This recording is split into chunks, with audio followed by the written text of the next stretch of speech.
拳がうなるわね。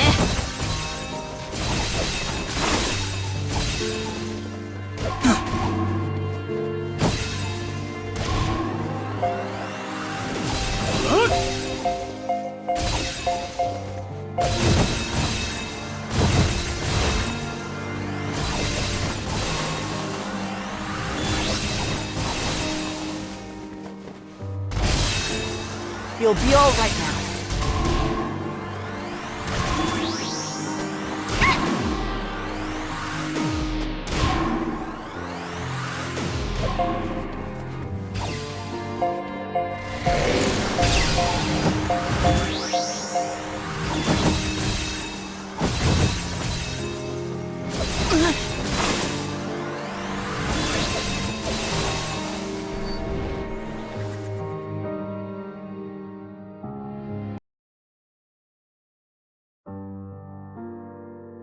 The hush of night falls over the castle.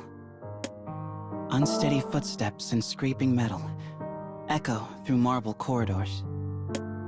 A pallid face, a wheeze, exhaustion.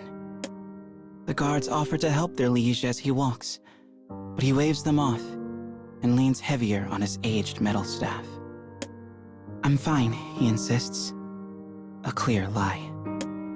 More than anything, the boy simply wishes to be alone.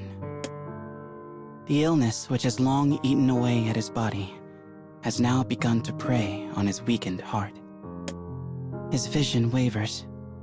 He takes an unsteady step, then another, cursing heavy feet that seem unconnected to his legs.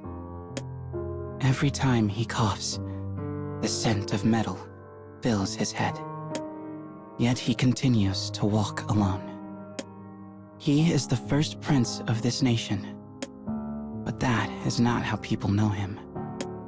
The prince, kind to the point of simplicity, has long dreamed of seeing his land at peace.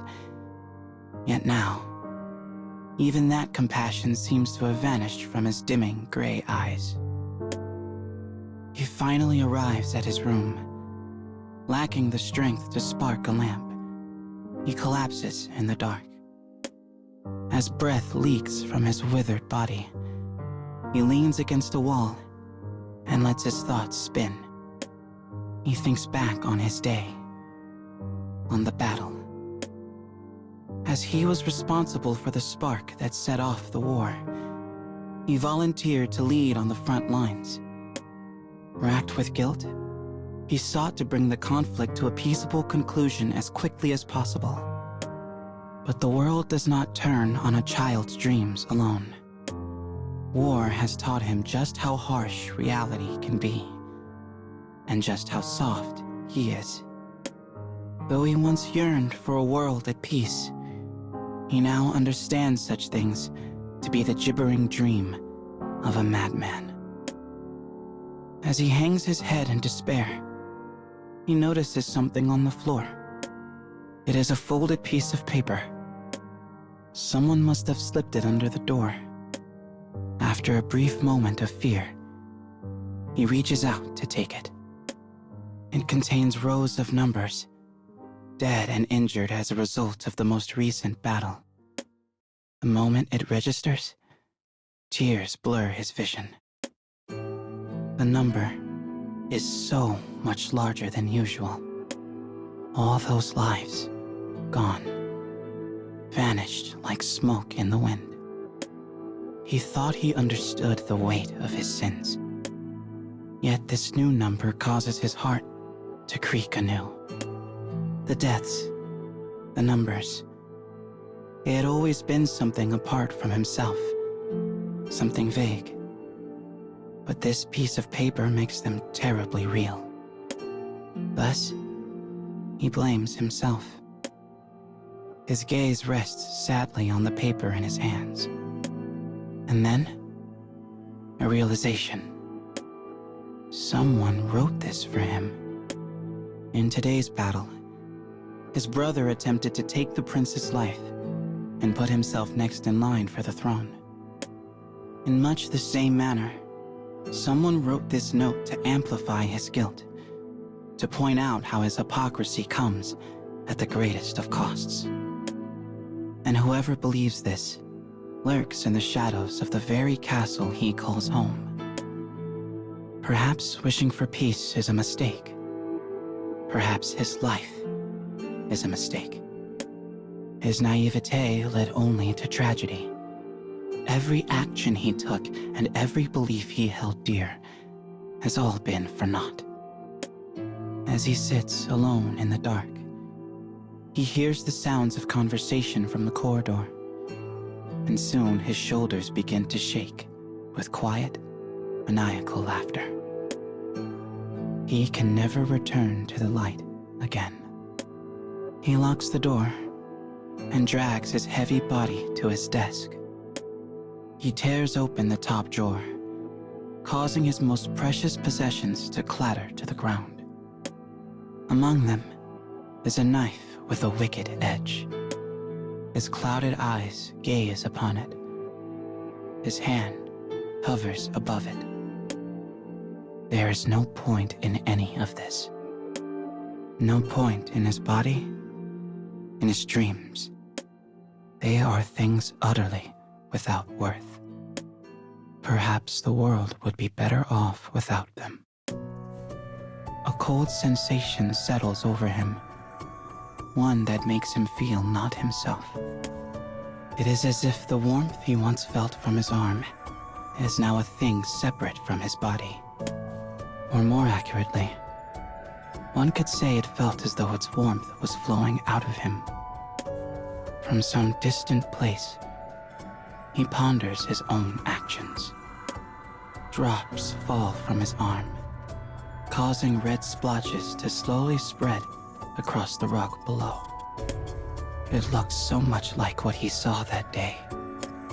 The dreadful sight that set the entire affair in motion. It is a memory that haunts him and will continue to do so for the rest of his days. He sits there throughout the long night, recalling the face of the girl who lost her life amidst the crimson smudges. When the dawn's light finally streams through a gap in the curtains, it finds the boy hunched over his desk, staring at his arm. With a new day arrived, there is no choice but to carry on. But in his red and muddled blackness, the brilliance of the day feels like pain.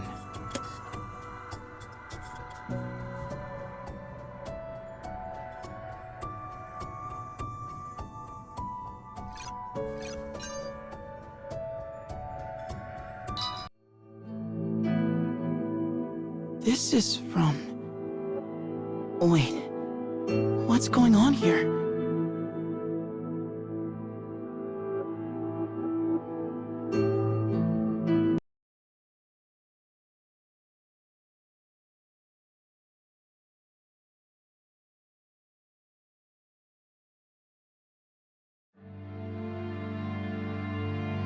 Peace is nothing more than a simple wish, a simple kindness.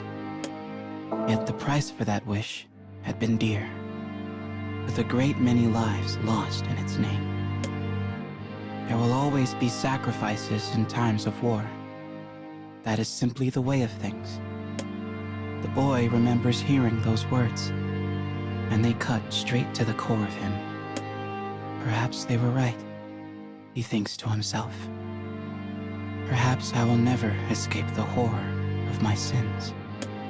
He spent the entire night on the floor, wrapped in his pain, as though he sought to punish himself. The brilliant morning sun pouring through the window brings no light to his heart. His body is still caked with blood and earth from the battlefield. His bleary eyes reflect white curtains dancing in the wind. He does not know why the window has been left open when he yearns only for darkness and respite. When he approaches the window, the fluttering curtains agitate his spirit. But as he grasps them, he hears the sounds of argument from outside. He cannot make out the words, but in the tone, he senses anger as well as a deep sadness. He peeks through the curtains in search of the speakers. They are somewhere beyond the gate, out of sight. The voices rise and fall, agitated. Someone is clearly in trouble. Can he help? He forcibly clears the weight from his mind and begins moving to action. But then, he hears an impossible voice. A sound that should no longer exist in this world. You? Help? What a joke. You'll only kill them like you do every time. A creeping sensation travels down his spine. This cannot be. Oh, but it is. He cannot mistake that voice for any other. I know you hear me. Salt in a wound. There is a joy in her tone, the kind that comes from toying with another. His throat and tongue go dry. Despite the coolness of the morning, he begins to sweat. It is a symbol of his inescapable past, a shadow that pushes him further into the dark. He clenches his shaking hands and slowly turns around. When he sees her, his head falls. It is the princess from the neighboring nation. She whose death heralded the start of this war. It was supposed to be a ceremony where their two countries entered an era of peace, but she was killed under the suspicion of plotting something nefarious. The boy's own father, the king, had ordered her death. That is why she cannot be here. This is a hallucination, the boy tells himself, as he presses his hands to his eyes. Quiet footsteps echo through the silent room. Tap, tap, tap. The closer they get, the harder it is for him to breathe. The princess comes to his side and leans close to peer at his face. You've noticed, haven't you? Her small hand rests on his arm. Whenever you get involved in things, they end in unnecessary tragedy. That's why things turned out the way they did. As her quiet voice comes to a stop, she turns to look at the paper on his desk. The paper. The number of souls sacrificed in his quest for peace. Lives that should never have been lost. He cannot bear to face her. His mind is filled with images from the day of the ceremony. White fabric stained red. Light snuffed from eyes. Soldiers killed the princess on the order of their king. And the reason for that order. The boy reels. What if he had turned down her invitation? What if he had not accompanied her to the courtyard? Her death lies on him. His thoughtless actions had wrought unnecessary tragedy. Nothing she said to him was wrong. He knows it still holds true, even now. Even if he ran from the room and dashed to the person in distress, he would not be able to save them. His heedless actions bring only misfortune, twisting any shred of hope into despair. Had he understood this in earlier days, perhaps he could have saved the princess. As he continues to ask himself increasingly pointless questions, the strength in his body fades. I'm not blaming you, you know. So why carry this burden by yourself? You would have been better off if you never got involved in the first place. Sweet whispers fill his ears, ones to which the boy has no answer. Finally, he turns from her, placing a hand on the windowsill. Outside, the argument continues. But instead of helping, he pulls the window closed. He will extend no hand. He will not permit himself to suffer that pain again. He shuts the curtains, causing darkness to blanket the room once more. He lies on the bed and closes his stiff eyes as though trying to shut out the world. Once, he made a vow. As the boy who would one day ascend the throne, he vowed to create peace.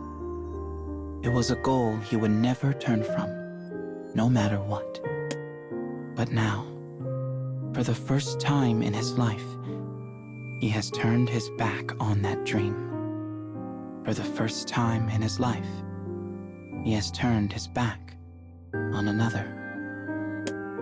And in so doing, he denies all that he was. The boy who wished for peace has become the boy whose naive ideals bring about only grave misfortune.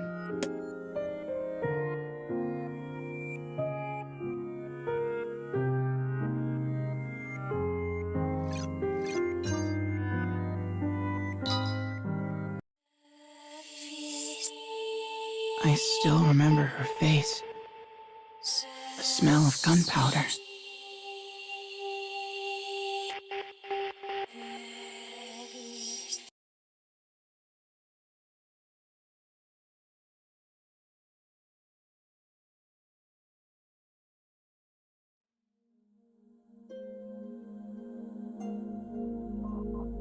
There comes a soft, timid knock at the door.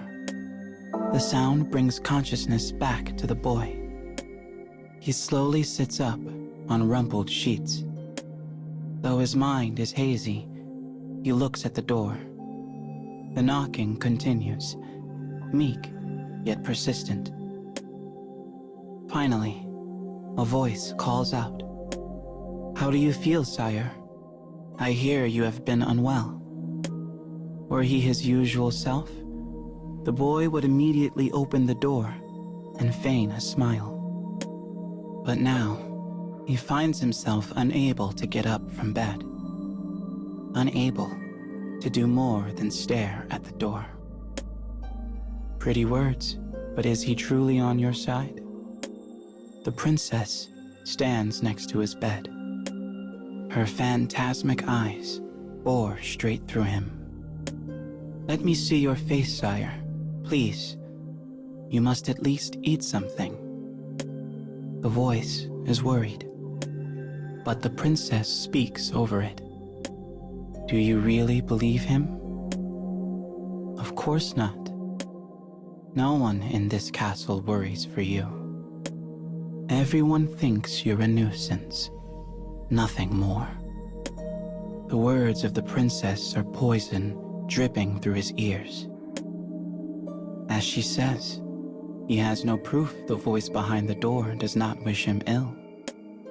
As he learned in battle, there are people plotting betrayal within these very walls. He cannot trust anyone, not even his own blood, for his brother is clearly after his life. He quiets his breathing and strains his ears. At last, the knocks stop. The sound of footsteps grows distant. The silence in the room stings the boy's ears. The exhaustion that controls his entire being grows a bit lighter. How long did he sleep? He gets up from his bed in search of an answer. He blindly gropes about in the darkness, aiming for the curtained window. His metal staff lies on the ground where he carelessly discarded it. His foot catches it, causing him to stumble. Momentum slams his body into a nearby wall. He makes no cry. He simply sits on the ground, weakly rubbing his own back. He no longer has the willpower to reach the window, nor the strength to return to bed. Yet his fingers latch onto something odd. The robust wall of the castle broke his fall, remaining unharmed by the impact. But there is a small yet obvious gap in the wall. He knows there are hidden passages throughout the castle to be used in emergencies. But he did not know there was one in his room. Perhaps it had gone forgotten amidst the constant reconstruction. He reaches out, drawn in by the inky darkness that extends beyond the gap. It opens with a push, revealing a space wide enough for him to pass through. Beyond is a never-ending hallway. The walls are rotting, brittle enough to crumble under his touch. Holes here and there speak of the vast expanse of time it has sat forgotten. He senses something in the darkness, something that makes goosebumps crawl across his skin. Yet he steps forward all the same. An opaque shadow blankets him. He feels suddenly defenseless. His steps grow unsteady. A voice from behind offers caution. "I wouldn't do that if I were you." It comes from his room behind the wall, where the girl shows no intentions of joining him on his journey. The prince turns back to the corridor and continues to walk. He hears small objects scraping against one another from somewhere ahead. He rubs his eyes and sees the darkness writhe. But it is neither human nor beast. When he finally sees what is coming, his breath catches in his chest. Suddenly, a swarm of insects assails him from all directions. They crawl across him, scratching at his skin. Buzzing fills his ears. Stingers pierce his flesh. Hundreds of legs carry dozens of bodies into his throat, and he utters a hapless cry. Yet, he continues on, for he has seen the faint light of an exit beyond the swarm. He uses every ounce of effort to move forward, tearing apart the darkened mass that weighs on him. He seeks only the light, even though he knows not what it may be. Finally, he batters his way through the horrifying torrent of insects and passes through the exit. The moment the light touches them, they scuttle back into the gloom. His vision opens up before him. He has found what the rotting corridor led to. The moment he lays eyes upon it, an odd sensation fills his heart. For this is a place buried deep within his memory.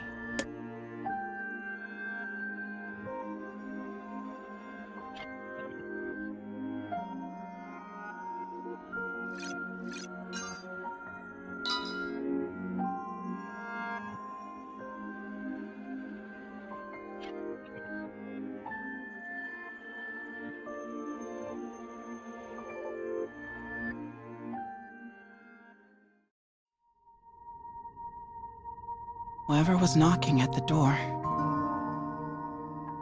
I probably should have been calmer about it.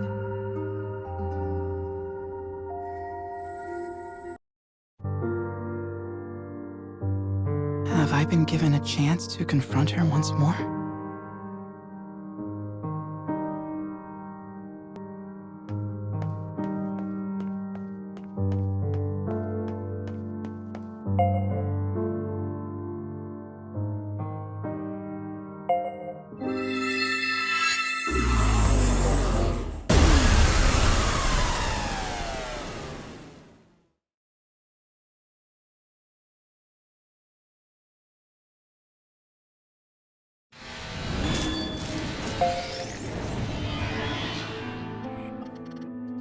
You should leave before I change my mind.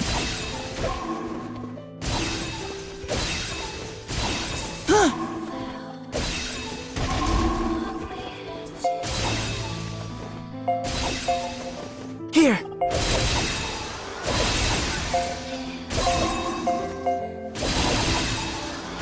You are worthless.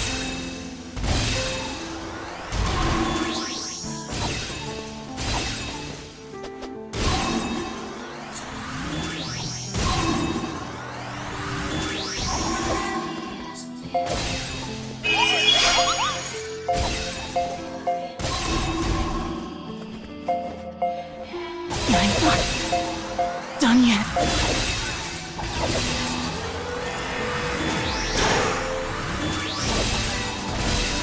You're done for.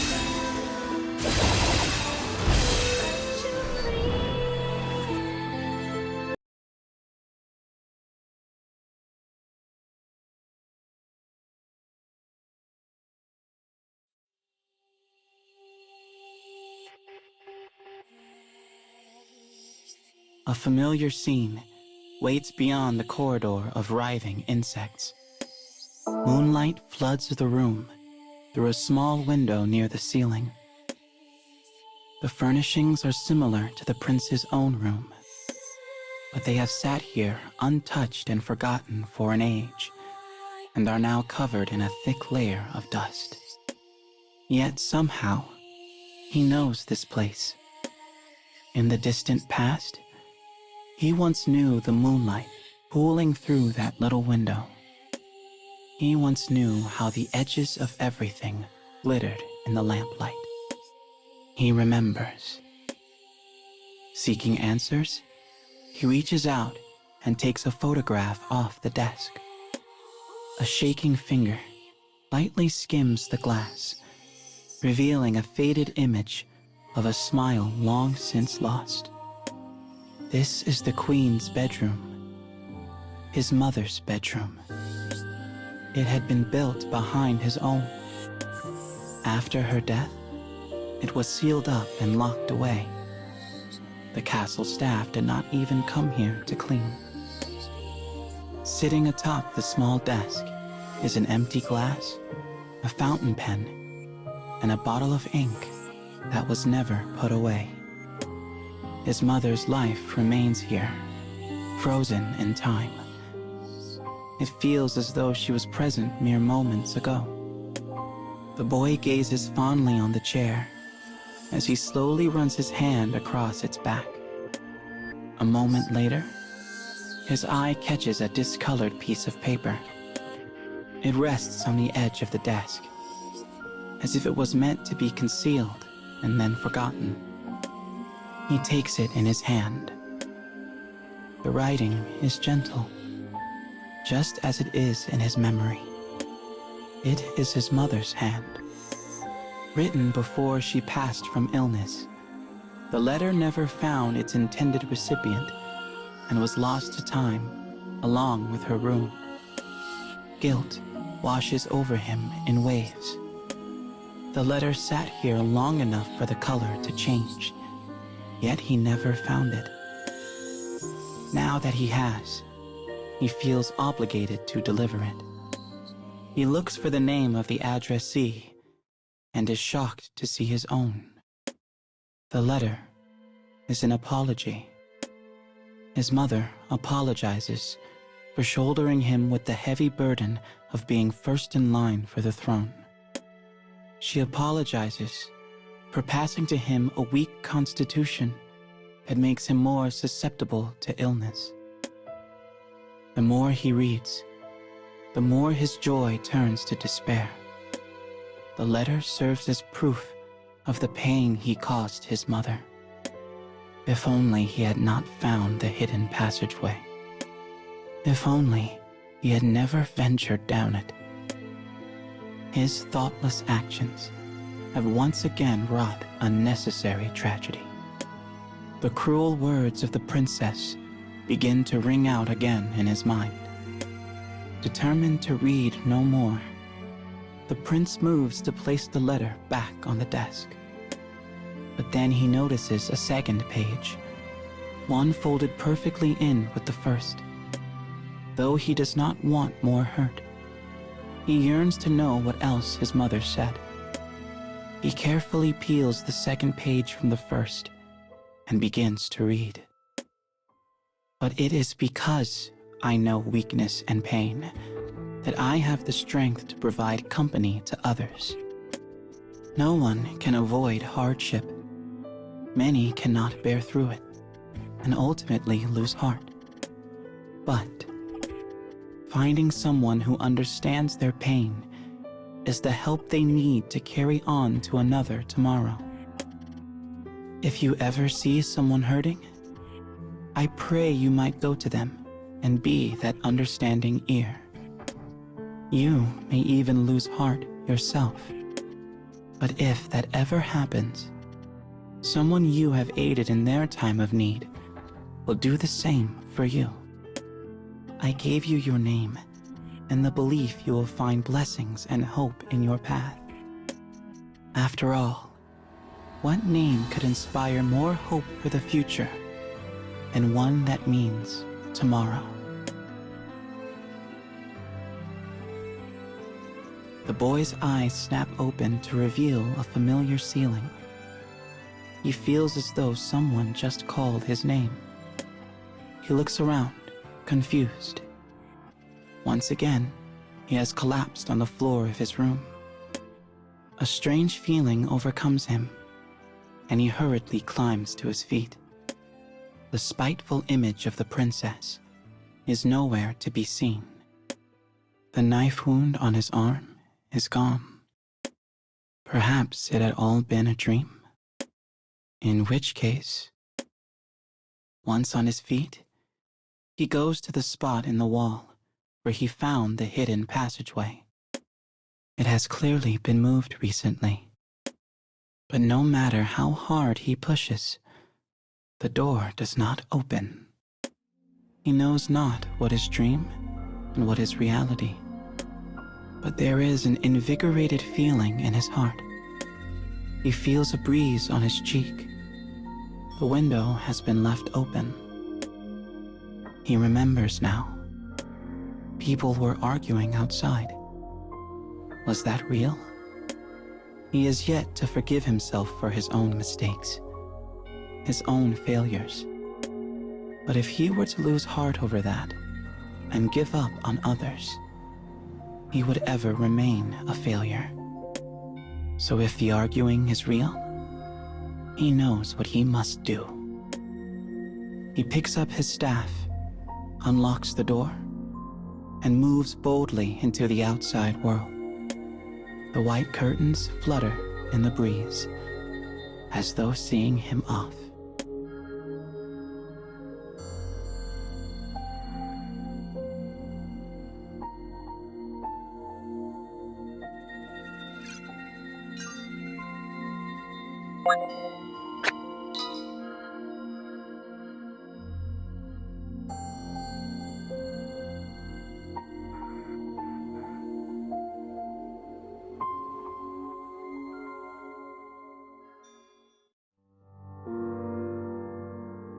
Was that even real? Either way, there's no going back to that room. Not that I can return to that time in my life anyway.